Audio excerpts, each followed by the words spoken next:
Hello there. Okay, so you know how Fallout New Vegas is the best Fallout game and it only came out less than 2 years after Fallout 3? Well, now imagine that 6 years prior with lightsabers.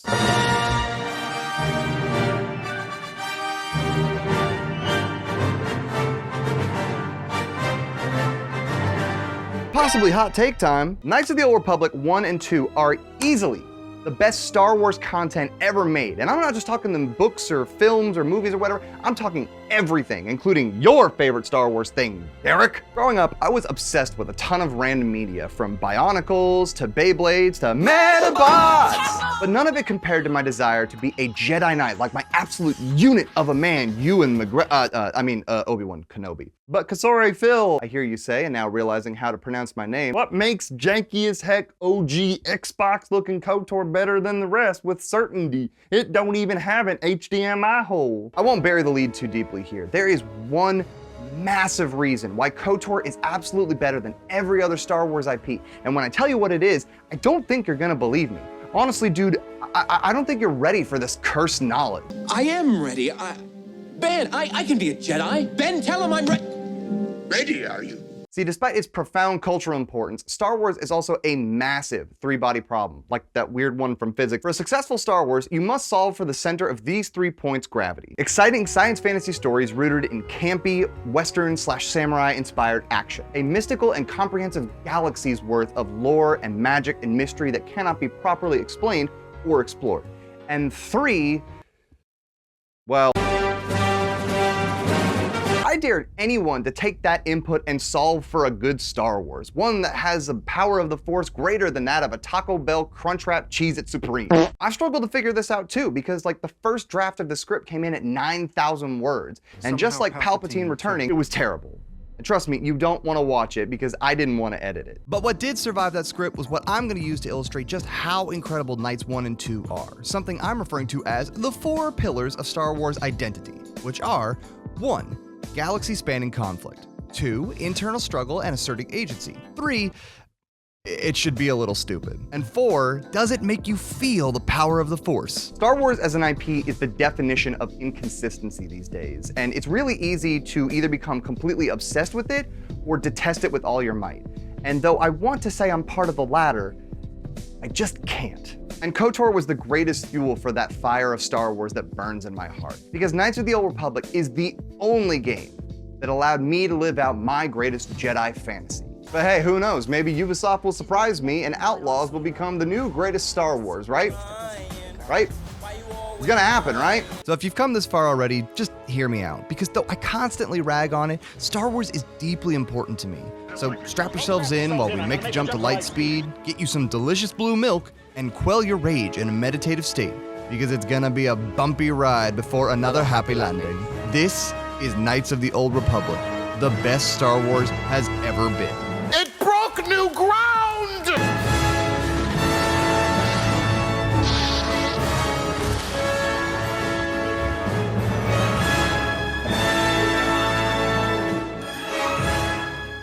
So, let's start off with a rogue's deal. You should go ahead and shoot this video a like if you've made it this far. If you watch the rest of the video and you like it, I earn your sub.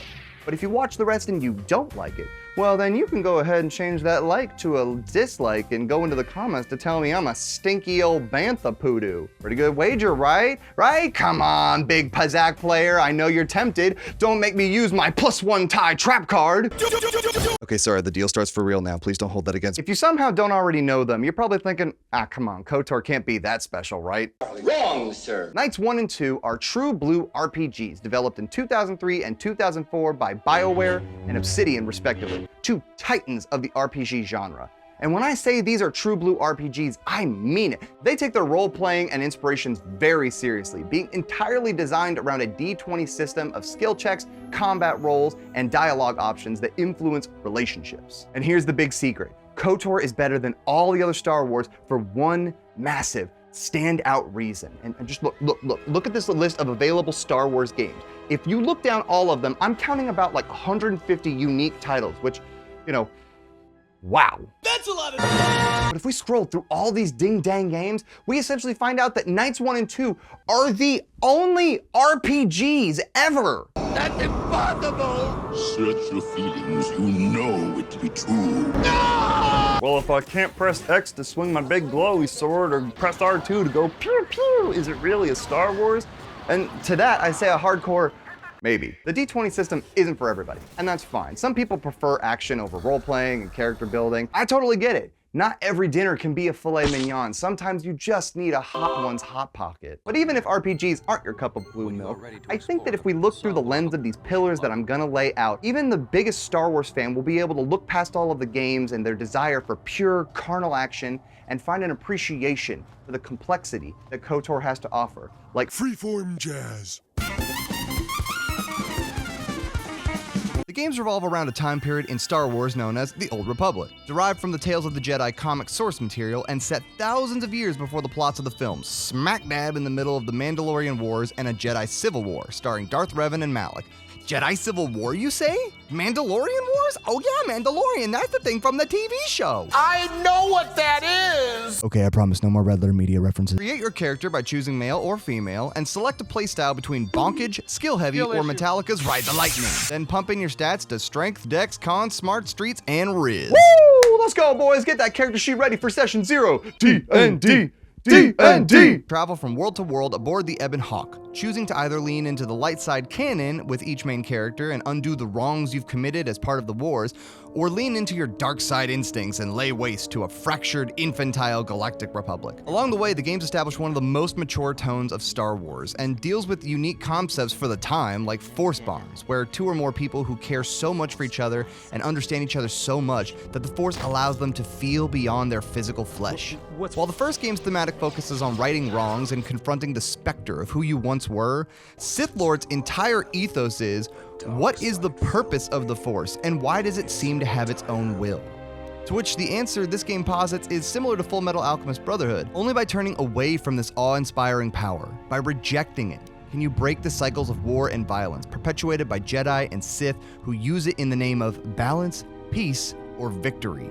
But before we get to the pillar test, we gotta do a Reading Rainbow style book report of each game to truly understand what KOTOR has to offer.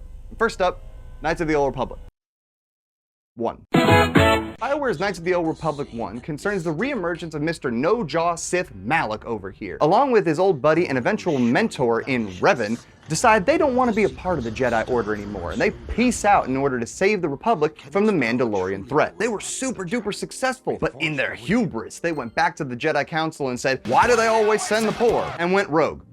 1. When the Republic warship carrying our amnesiac main character is shot down by the Sith, we have to team up with the brash war hero Carthonasi, the troubled young Mission Val, and my man Zalbar in order to escape Terrace and find your leader in Bastila Shan. Team up to find the mystical MacGuffins that lead to the mystical MacGuffin factory and stop Malak before he destroys the entire Jedi Order and the One Republic for good. Every marketable planet along the way, the player utilizes the power of friendship and or torture to win friends and influence people. Upgrade your weapons and armor in its simple system of slot-based mechanics. Enjoy the unique D20 battle system of stacking actions and switching between allies to utilize their skills. And don't forget the all-powerful lightning! Take it from somebody who was there at the time. Between this... I thought that we had decided not to fall in love. And this. To have KOTOR with its less soap opera-y story and more of a focus on character and dynamics like that, it was an absolute breath of fresh air. From the moment your PC attempts their escape from Terrace alongside Karth, they assert a ton of agency. The environments and worlds these games craft are complex, if exceptionally polygonal, and feel well inhabited. An abundance of NPCs provide unique dialogue and side quests to follow, especially for a game that came out way back in 03, which, you know, is probably why these games are so bugged. And you can bet your sweet Sith saber that community mods are necessary to fix bugs, improve performance, and upscale graphics, even restore parts of the game that were left out on initial release. You shouldn't play the games without them, and in the case of Sith Lords, you basically can't. Why would I do that? Do I look like a Neanderthal? We're not caveman using an Xbox anymore, guys. We have technology.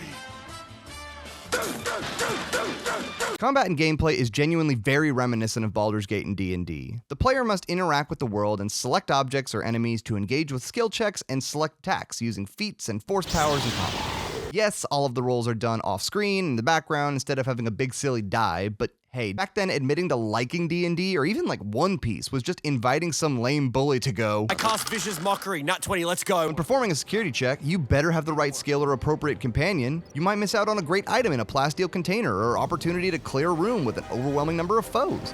When in combat, you better have some sort of crowd control in the form of grenades or force powers, or you will get overwhelmed. And if you're not pumping stats into dex or strength and combine that with the dueling or two-weapon fighting feats, you're going to struggle to even hit some of the tougher bosses or Sith enemies, let alone the Sith Lords themselves.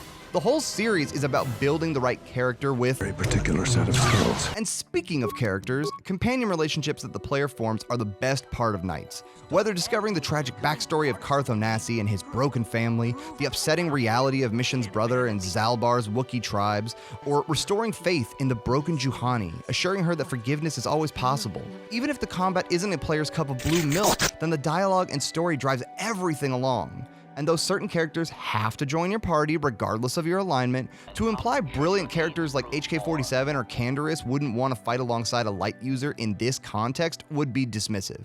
KOTOR excels at everything. And now, I could easily say KOTOR 2 is just more of the same. Reviews at the time basically said as much. Knights 2 was rushed out the gate less than 2 years after the first game, and while Obsidian promised better graphics, there was little time to improve them, and the combat didn't need to be altered from a fundamental level. But let's all bow our heads in reverence to the Great One, because just like with New Vegas, Obsidian weaved gold into platinum. And the Sith Lords was their first game ever, and they did so well, it basically allowed them to make their magnum opus in New Vegas. In KOTOR 2 The Sith Lords, you play an exiled Jedi, canonically female, named Mitra Surik, one cut off from the Force by the Jedi Council after allying with and serving under Revan. If you know, you know. It's 10 years later, and the Jedi are virtually extinct, a common trope in Star Wars, yes, but after the massive Sith army led by the creepiest Darth Scion Nihilus start hunting you down, and your Force-bonded mentor, Kreia, and don't worry, she's totally not evil. No, I'm serious, dude, she isn't evil. Look, you can't judge a book by her cover. I'm promising you, she's not evil. It's up to you to band together with a bunch of allies, find the remaining Jedi Masters, and heal your wound with the Force to either prevent the loss of Jedi entirely, or rule as the most menacing Sith in Star Wars history. The combat isn't changed from the first entry, and in many ways, because you're a Jedi from the word go, it's a lot easier if you spam lightning. But the reason this game sits on my Mount Rushmore, like I mentioned in my last video, is because the story and companions are some of the best in gaming. While I personally feel that Obsidian dropped the ball with the Outer Worlds in terms of companions, here they excelled. The gameplay isn't revolutionary, but the dialogue and relationships strive to be. When talking with your companions or many of the various NPCs, there are a wide range of new ways to converse, whether using the Jedi Force Persuade option or utilizing skills like Awareness, Repair, or Treat Injury to gain nuanced, complicated responses. Companions now have influence levels, which impacts not only how much they trust you and how much you learn about their unique backstory, but whether or not some of them will unlock the ability to be trained in the Force by you. What? I'm a practicing Jedi Master in a Star Wars game? Yeah, what a Now, if I were to just sit here and sing the praises of this game, we'd be sitting here creaming our jeans for hours. Gross, but correct. There's too much to talk about for what we're doing here, and there are tons of other videos that talk about some of the things that you might care about, like story, gameplay, or whatever, and you should totally go watch those. But you should still finish this one first. It was part of the deal. Now, hopefully we've covered why these games are great by themselves, but that's not what this video is about, and it's already taken too long to get here, so we need to go into ludicrous speed. Cue the pillar test. They've gone to plaid. It's getting too hot in here. How do Jedis wear these freaking robes everywhere anyway? But now's the time we prove this game's merits. Now's the time we throw aside our lightsaber and remove all of the prior knowledge we have that taints our understanding of Star Wars. Now is when we forsake the name of Skywalker and Star Wars entirely and break everything down to building blocks to see what kind of house we can actually build with. Now's when we get dumb. That's a good trick.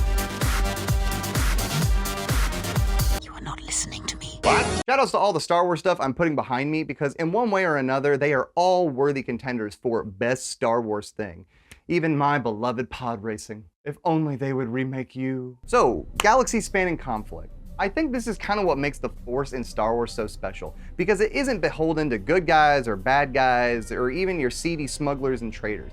It is independent of alignment. and that leads to a lot of conflict, hence the wars in Star. But Star Wars has always had a little bit of a problem with its namesake, because the actual wars that are happening often take a back seat to character drama that is unfolding, even if it's the constipated ramblings of the Jedi Council, or even interesting stuff like telepathic flirting. Case in point, look at all of the Skywalker films. The OG trilogy has a few musings about political conversations. It has the battle at Hoth, don't get me wrong, that's great. And it has not one, but 2 attacks on the Death Star. Sure, we see Cloud City and we get Jabba's palace on Tatooine, and those are cool places to talk about this stuff, but be real, they don't offer any actual wartime commentary. And be real, the Ewok fight on Endor is peak absurdity. ATSTs, The fight between the First Order and Rebellion Part 2, laughable nonsense. And the prequels? We object to the senator's statements. The chair does not recognize the senator. Well, let's just call them a mixed bag. Several shows like Andor, The Clone Wars, and Rebels knock this out of the park though, even when 2 of those are primarily designed for an audience of children. And many games cover this too. Take Rogue Leader and OG Xbox's Battlefront 2, 2 phenomenal representations of the actual damn war in Star Wars. Yeah! Rogue Leader is basically the we have it at home version of those battle pods, and the OG Battlefronts are unmatched army versus army combat. I need only to mention the Galactic Conquest mode and the split screen wars I used to have with my best friend growing up, and those who get it will nod. We'd stay up late on the weekends and try to beat each other off planets during an all-night sleepover. What? But if there's one thing that role-playing games understand better than anything due to their Tolkien-influenced roots, it's how to build a massive catalog of lore and characters that detail like every poopy that every person has taken over thousands of years. In both games, but especially Knights 1, most of our companions are directly involved with the Mandalorian Wars or the Jedi Civil War that currently rages on. Every planet you visit in search of the mythical star map brings you in contact with factions that are trying to position themselves with the winning side, or at least use the chaos to alter their world. Taurus is a corrupt society of weirdly speciesist aristocrats who don't really care that the Sith occupy their world as long as they don't have to deal with the poor gangs of the Undercity. Tatooine's entire Sandcrawler empire that we know of is the result of Zerka Corp failing to get the Sith more resources and profit, cutting their losses and just leaving their equipment there. Manan is full of weird Swiss fish people that are being duped by the Sith. Everywhere you go, your characters' lives and the lives of those around you are impacted by this fucking weirdo with no mouth. And in the second game, you don't even get the excuse of Memento-style amnesia to explain away our actions. Our canonically female PC, and I apologize for this reference, has no other choice in this game but to look in the mirror and say, "It's me. Hi. I'm the problem, it's me." With no Jedi left to aid a failing Republic, every planet is full of people desperately fighting back against oppressive forces. The Exchange, mercenaries, a family coup, a bunch of hilarious and psychopathic robots that won't stop spawning in front of me. Ultimately, as your character begins to train your companions in the Force, an emerging Jedi order begins to reestablish. This moral tone on the path to an admittedly binary ending is more nuanced than the first game, or really any Star Wars, guided less by a Starforged MacGuffin or a lust for revenge, and more a need to undo the harm you've caused through the realities of war. The Force and the galaxy are a storytelling device, not just a thing to reference for the All My Skywalkers soap opera.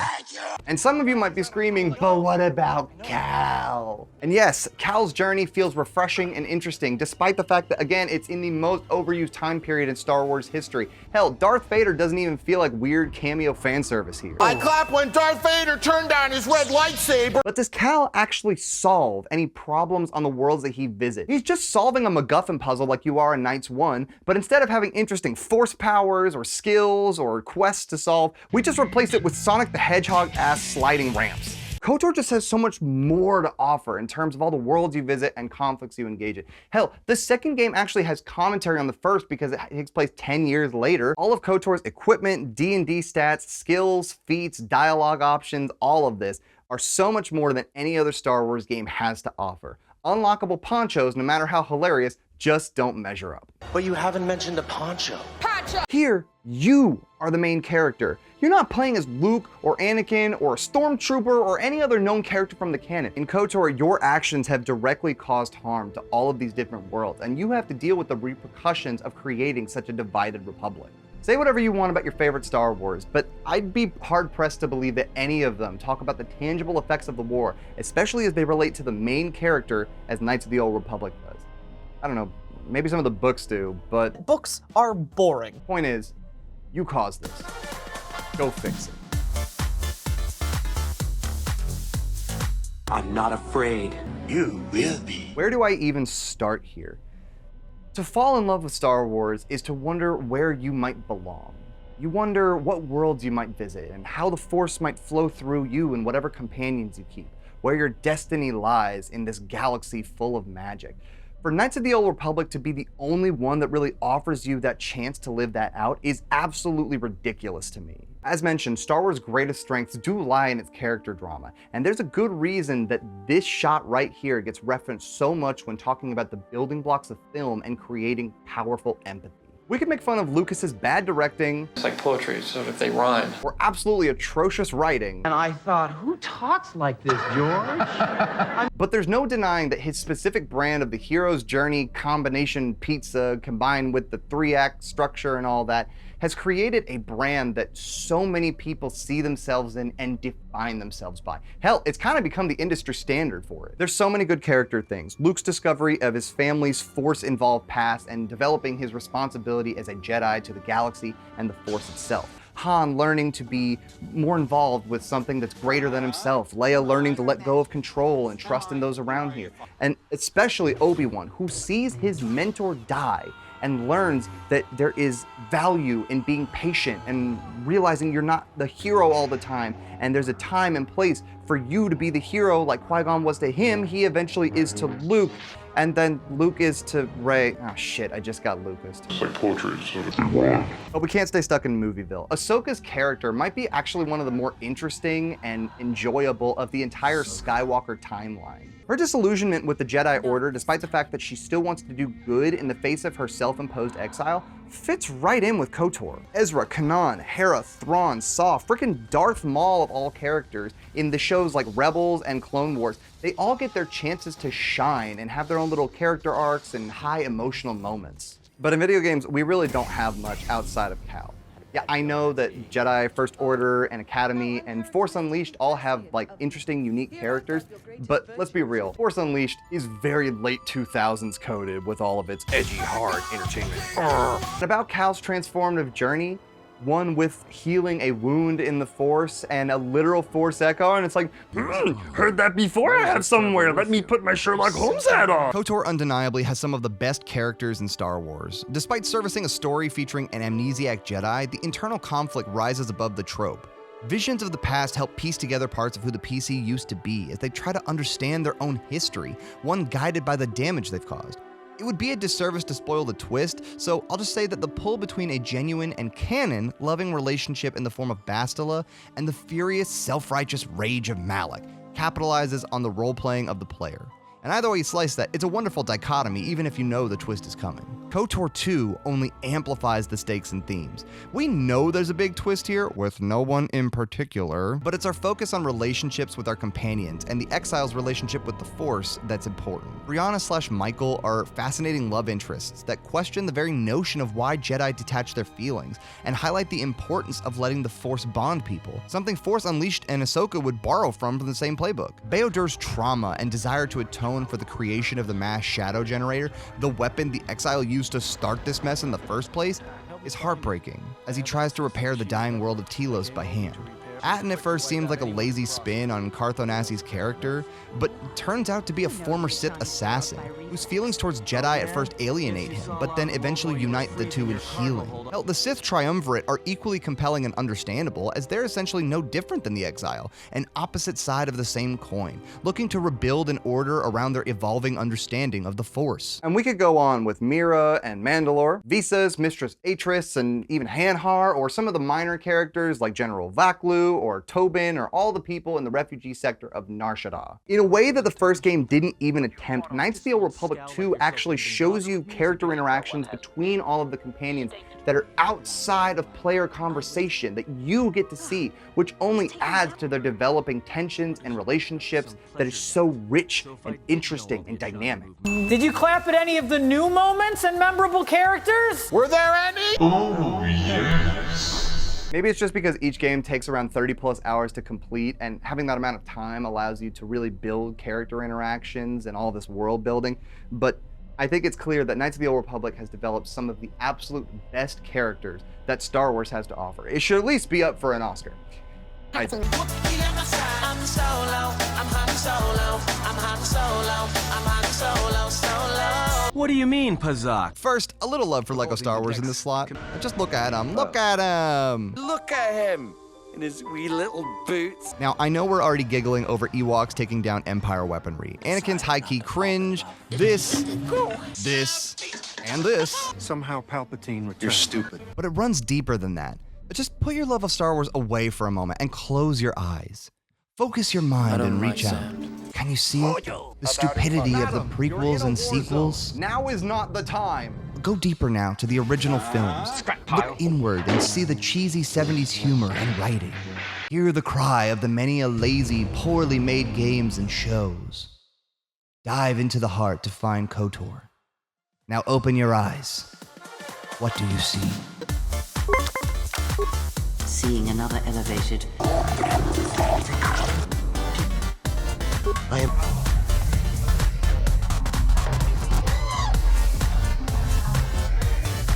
You're stupid. Maybe you disagreed with me back at the beginning of these pillars, and you think that Andor is the only serious adult Star Wars content ever made. Maybe you think I'm full of it, and DICE-made Battlefronts, despite their loot boxes, are really cool. And maybe you think saying these are better than the films at all, at least the original 3, is completely ridiculous. These games are phenomenal because, well, Make you feel like. but I'm not gonna tell you you're wrong. Star Wars is special because it captures something magical in all of us.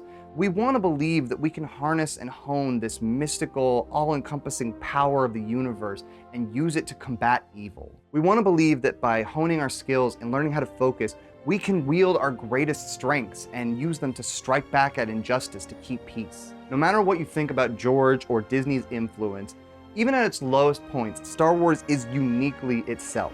And for those that identify with it, they inherit that uniqueness. It belongs to them. If your favorite Star Wars isn't KOTOR, even if it's the holiday special, then may the Force be with you, because whatever you've chosen is something that is special to you. But if you ask me what the best Star Wars property is, there's really only one answer I can give you. All of the books, comics, TV shows, films, and games take place in a galaxy far, far away, with characters both personal and stories massive. But only one lets you choose your name and how you will siphon the power of the Force through you. Knights of the Old Republic is a game about why you should save the galaxy, not how. Chewie, we're home. Oh, and if you disagree with me, then you're dumb. I find your lack of faith disturbing. So in the spirit of these games, let's go ahead and do a dialogue tree to end this video. Sound good? Cool. Go ahead and select an option. You will like and subscribe, leave a comment, and be my new best friend. You will select another video from my amazing channel.